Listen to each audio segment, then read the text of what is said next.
Week 11 in the NFL kicks off with Thursday night football between the New England Patriots and the Atlanta Falcons. We break down the game, give you our best bet, and it all starts right now.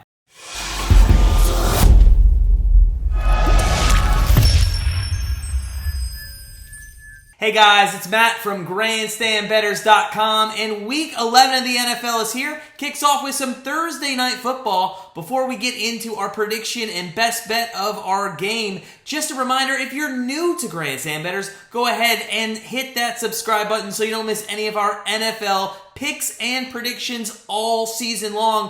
While you're at it, smash that like button if you are ready for some NFL action on Thursday night football. But without further ado, let's dive in to the matchup between the New England Patriots and the Atlanta Falcons. The spread here is at a touchdown, 7 in favor of the Patriots, and the over-under is set at 47. Now, Patriots, they're coming off a great win against the Browns last week into this game at 6-4 on the year. They are in the middle of a 4-game winning streak. In that winning streak, they have outscored their opponents 150 to 50 points in those games. They are looking like one of the best teams in the NFL right now. Their defense also has not missed a step on the year. They rank 6th in the NFL overall and 5th in takeaways with 17 total. They're holding their opponents, the Patriots are, to 17 points per game, which alone just makes it that much harder to beat this team. However, their offense is also contributing and putting up 27 points per game,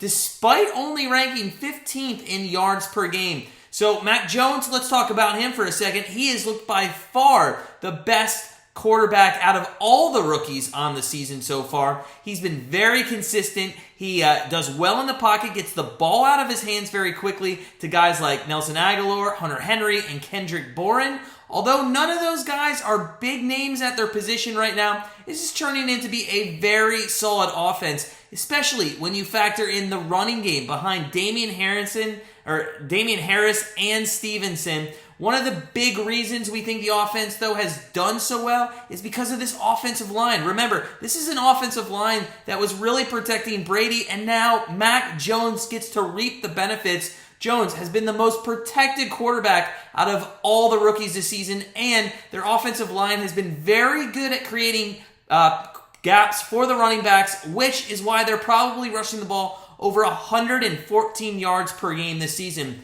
The Falcons defense, they need to get through this line, put pressure on Mac Jones, because when he has time and the options down the field, he's making the passes, and it's going to be very hard to beat this team if he can do that. Now, the Falcons, on the other hand, they're coming in at 4-5, last place in the NFC South Division. They're coming off a blowout loss, and that's being kind, against the Cowboys, in which they only scored 3 points. The game was over at halftime, really.